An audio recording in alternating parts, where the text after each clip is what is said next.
Now, welcome back. Digestive health is not something people generally talk about, and people can often wait months before going to the doctor to find out what's wrong. But what can you do to help your digestion if you're a sufferer? Well, our resident GP, Dr. Brian Higgins, is here with some helpful advice. Hi, Brian. Nice to see you. Can we talk about the various or the most common digestive problems, first of all? OK, so loads of people suffer with digestive health problems. The most common I see are constipation, irritable bowel syndrome, gastritis, and a lot of people come in saying they have food intolerances. They're just some things they can't eat. OK. Right. So let's start with food intolerances then, because they are very different to food allergies, right? Yeah. So the food allergies that we all know about are like the peanut allergies, where you get them, you swell up, you can't breathe, and you need adrenaline effectively to save your life. Food intolerances are a little bit different. You hear an awful lot about them in the media now, and they're probably sometimes a little bit overdiagnosed. They're very, very common in children, especially to wheat, eggs, soy, milk. Dairy. Yeah, exactly. And Brian, what's the difference between an intolerance and an allergy? An intolerance is just something that your body can't break down? Yeah, that's probably the best way of looking at it. Your body can't process it, so it gives you bowel symptoms. Right.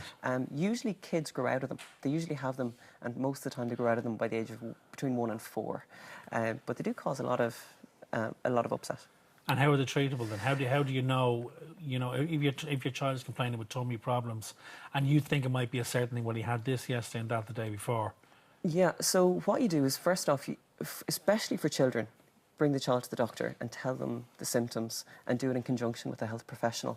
Often what we do are something called exclusion diets, where we literally say, OK, we think dairy might be the problem. Let's exclude dairy from the diet. But the really important thing there is saying, are you feeling better when we take dairy out of the diet? Yeah. If you are, we keep it out of the diet and try to reintroduce it at a later date. And if you're feeling worse than it, we just like, OK, it's too early. The really important thing is when you stop a food and you don't feel any better, you start taking it again. Because a lot of people, they try exclusion diets and they stop food and they're like, I'm not feeling better. And then they stop something else and stop something else. And all of a sudden, all they're eating is rice and chicken. You see, that's an interesting course of treatment. From our personal experience, our 5-year-old Isaac has allergies. He's peanut allergy and egg white. Yeah, egg is really common, yeah. But yet what they're saying to us now in the hospital, with his treatment is you've got to start introducing peanut and egg to his diet in small doses. You have to try and build up a tolerance to it. Yeah, especially... So they don't say exclude it altogether. Yeah. So kids with eczema, hay fever and food allergies, they tend to come together. Yeah. With egg, you would slowly reintroduce it, and you'll get a programme of how to reintroduce it, usually through baking. So the cooked egg is a little bit different to the raw egg. And what you do is you make little fairy cakes with progressively more egg in them. You do it separately to the peanut, because you're probably more likely to grow out the egg allergy than you're at the peanut. So you definitely have to do that under direction. Yeah. OK. So introduce them bit by bit. It is a bit of a minefield, though, isn't it? But a food diary, I think, for a child in particular is very important, isn't it? Yeah. IBS and Crohn's disease. There's often a crossover and a misdiagnosis, dare I say. There can be. So IBS is something called irritable bowel syndrome. Crohn's disease and ulcerative colitis are inflammatory bowel diseases. They're very, very different. Sometimes the symptoms of IBS, which is irritable bowel, is pain, constipation, diarrhea, just a really unsettled bowel. And what it's due is the bowel is very sensitive to stretching and stress, so you get a lot of symptoms with that. Inflammatory bowel disease is a little bit different. There's an inflammation going on in the bowel. And while some of the symptoms at the beginning can be different, you often get what we call red flag symptoms with ulcerative colitis and Crohn's. Your symptoms may get worse. You may have blood in your stool. You have symptoms sometimes at night time, and they're usually a sudden onset. Somebody with IBS tends to have it for years and years and years, and it gets better and it gets worse. But it's relatively stable.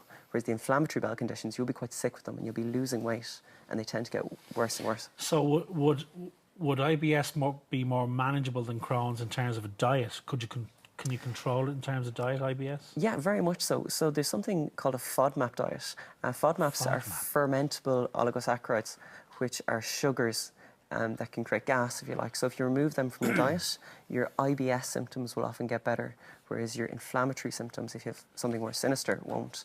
And also for IBS, actually probiotics can be really helpful. And sometimes a 2-month course of a probiotic may drastically increase. A probiotic being the vitamins that you take that are stored in the fridge? So what a probiotic is, it's usually a drink. Okay. And what it is, it's actually alive. It's a bacteria that you're introducing into the gut to balance what's called the flora, the bacteria in your gut. Just to keep your gut balanced, and that can reduce the fermentation in the gut. That can cause the stretching. But the abdominal pain and the bloating are usually the first signs of IBS, are they? And it's the type of pain as well. People with IBS, they'll almost never get symptoms at night time. Their symptoms will never wake them from their sleep. They'll be worse when they're stressed. Pain is often made worse by eating, and then it's relieved by defecation, by having a bowel motion.